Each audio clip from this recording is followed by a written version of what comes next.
Hola, buenas tardes o buenos días, el horario que sea en este momento. Mi nombre es Camila Estigarribia, soy argentina. Les hablo desde República Dominicana, desde un proceso que estamos iniciando más o menos hace 2 años con jóvenes en conflicto con la ley penal en un proyecto de justicia restaurativa, con justicia juvenil restaurativa. El nombre de este espacio o el nombre de esta propuesta, de esta ponencia, tiene un nombre muy largo, como suele suceder, y es por una pedagogía de los presentes de los aprendizajes como tránsitos, jóvenes en conflicto con la ley penal en el tiempo de las potencias. Básicamente, y en términos más concretos, la propuesta es pensar los procesos de justicia juvenil restaurativa en clave pedagógica, ¿no? Pensar que estos procesos que son tan únicos, tan diferentes, tan diversos y tan particularísimos de cada sujeto que atraviesa estos espacios, pueden y deben, según nuestra visión, ser abordados pedagógicamente, entendiendo o leyendo la justicia juvenil restaurativa enfocada específicamente en los tiempos de los aprendizajes. Ese va a ser como el eje en el que se va a elaborar esta propuesta. Pero principalmente nos preguntamos qué tiempos, cuáles son esos tiempos, cómo son esos tiempos y de qué aprendizajes o de qué aprendizajes estamos hablando. Entender a los jóvenes en conflicto con la ley penal suele ser siempre un joven o un perfil de joven atravesado por una condición de tiempo vaciada de sentido, ¿no? Por un lado, un presente acabado, ¿no? Es el delincuente, es el criminal, es el que no tiene futuro, es el que una y otra vez va a repetir el mismo acto delictivo. Un futuro posible, pero que aún queda lejos, ¿no? Cuando tú salgas, cuando termines con la pena, cuando recuperes tu libertad. Digamos, el presente hoy, en los términos tradicionales en que entendemos al joven en conflicto con la ley, está negado. Y el de mañana, el tiempo de mañana, está prometido, pero aún no se tiene certeza. No es para ninguno de los que trabajamos, ninguna de las que trabajamos en esto, ninguna sorpresa entender que en nuestra Latinoamérica y el Caribe se van trazando unas pinceladas en que pintan el perfil de joven en conflicto con la ley penal con millones de epítetos negativos que le caen. Por un lado, entender que el joven en conflicto con la ley penal está dentro del universo de lo conflictivo. Y no solo con el joven en conflicto con la ley penal, sino el joven en general, ¿no? El joven en el imaginario que está validado es el delito, es el conflicto, es el germen de todos los males y es aquel que se resiste una y otra vez a un mundo que es heredado y que nadie le preguntó. Por otro lado, también el joven en conflicto con la ley penal es lo masculino, ¿no? Estadísticamente, o sea, hace una estadística de la sexualización de la delincuencia, es evidente que jóvenes, hombres en conflicto con la ley penal superan ampliamente que las jóvenes mujeres. Al mismo tiempo, esta población es lo pobre, es este juego perverso que se va armando entre la criminalización de la pobreza como ecuaciones cuasi determinantes. Digamos, la criminalidad va a estar siempre o muy cerca y en general de las condiciones materiales de la existencia más desfavorables. Y al mismo tiempo es específico. Digamos, no hablamos de justicia general, justicia restaurativa general, sino una justicia juvenil restaurativa con una especificidad que le presupone este tipo de población. Básicamente hay un panorama más que desalentador en donde se ha entendido la justicia juvenil tradicional como un modelo de justicia que está anclada en la concepción del delito y de la pena, más que en las posibilidades de leer la propia historia resubjetivamente para poder hacer algo distinto con aquello que sucedió o heredé. Hay una crisis evidente del modelo correccional tradicional que tiene elevadísimos niveles de reincidencia una y otra vez sin capacidad alguna de resiliencia.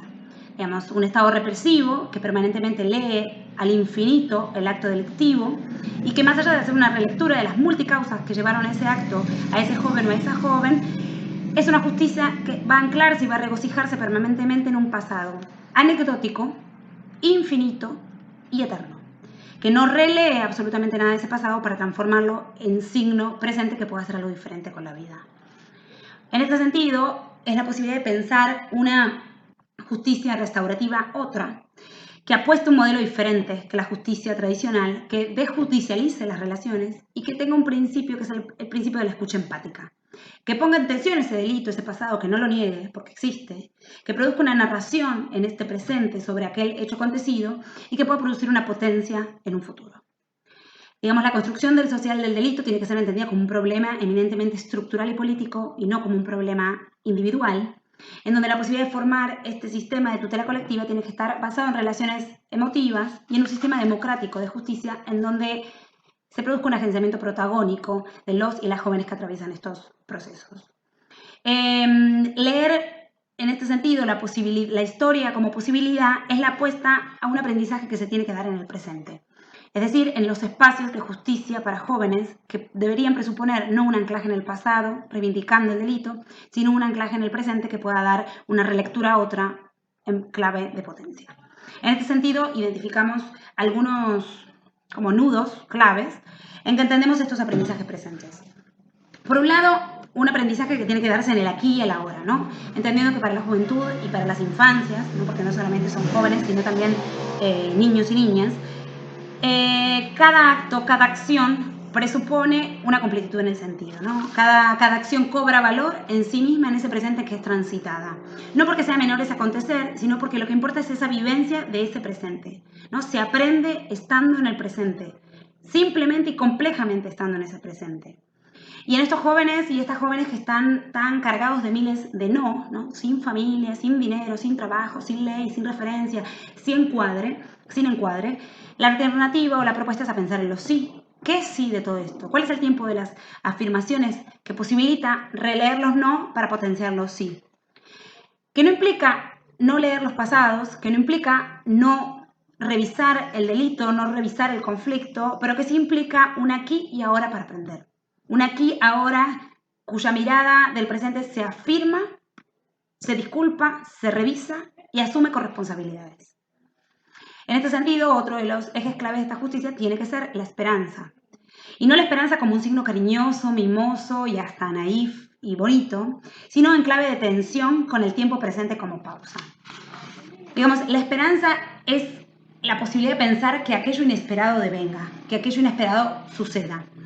Pero para que devenga lo inesperado tiene que necesariamente existir la pausa, existir el lugar para que eso nuevo aparezca. Y los aprendizajes precisamente se dan así, una esperanza que espera lo inesperado. La esperanza es entonces un signo eminentemente político que tiene la capacidad de releer a estos jóvenes en claves de cambio, en claves de que transformando de modo protagónico su historia, su presente, van a ser protagonistas osados de su propia historia. Digamos, la justicia restaurativa tiene que ser una justicia de la espera, que espera con esperanza y que cree fervientemente en la capacidad de lectura de la propia existencia. Una capacidad de transformar esos signos que han caído, que se han formado y que han sido de forma corresponsable elaborados en esas subjetividades, pero que presuponen la posibilidad de proyectar un proyecto de vida diferente. Por otro lado, otra de las claves entonces tiene que ser evidentemente la hospitalidad, ¿no? Y la hospitalidad en sentido de dar lugar a la entrada de lo diferente, ¿no? Los aprendizajes subjetivos, para que se den en clave de resiliencia, tienen que tener la posibilidad de adultos y adultas que acompañen estos procesos en clave hospitalaria. Digamos, la clave hospitalaria implica la necesidad, ni siquiera implica, exige la necesidad de una condición dialógica, la posibilidad de abrir las puertas para que el otro o la otra hagan mundo. Hay una hospitalidad que detiene el presente, que pone una pausa y dice, sin jerarquías, sin condiciones, acogiendo la diferencia y afirmando políticamente la condición de diferentemente iguales para que otros y otras se desplieguen. La hospitalidad, por lo tanto, implica, entre tantos no, la afirmación clara. La afirmación en la esperanza y en la espera de que algo puede ser posible que devenga. Y en ese sentido, quienes acompañamos estos procesos debemos ser, me parece, como planteaba el comandante Chávez, los disposicioneros, ¿no? Los posibilitadores de disponer dispositivos pedagógicos de escucha. Por otro lado, me parece que otra de las condiciones de esta justicia es dar tiempo. Decir dar tiempo es casi un oxímoron de sí mismo, ¿no? Dar tiempo nadie puede porque el tiempo es de nadie, pero al mismo tiempo el tiempo es de todos.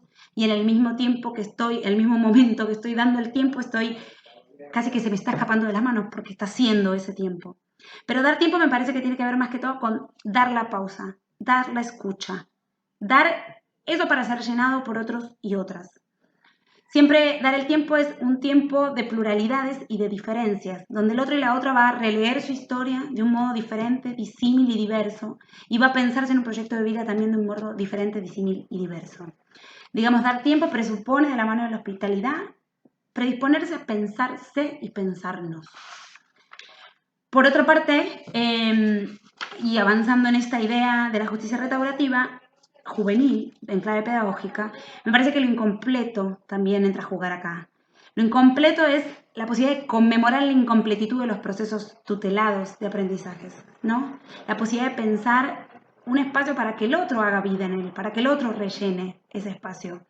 Trazar una ruta de aprendizajes en base a un protoconocimiento profesional trazado desde antes, independientemente de la persona con la que estoy trabajando, no es un tiempo para agenciar ningún tipo de protagonismo ni para producir procesos, digamos, protagónicos del propio aprendizaje, sino lo que es una ruta trazada de antemano que lo único que hace es verificar una y otra vez un mismo dispositivo como si todos y todas fuéramos iguales.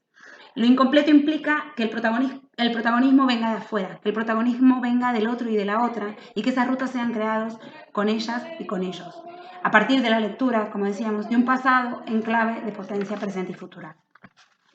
Y por último, creería, sí, es la posibilidad de pensar esta justicia restaurativa en clave de narración, o en clave de aquello que es narrado.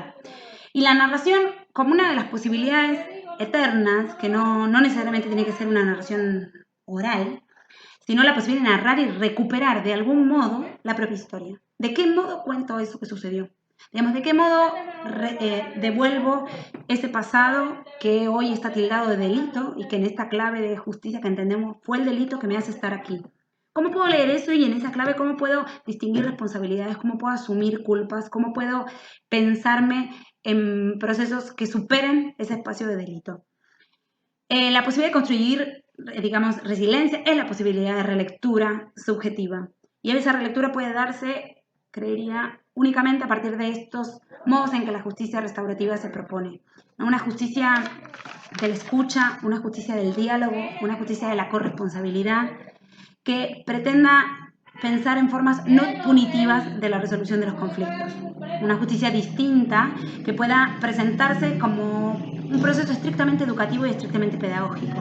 Y la propuesta, en fin, es justamente esta, ¿no? Hacer de la justicia una pedagogía. Muchas gracias.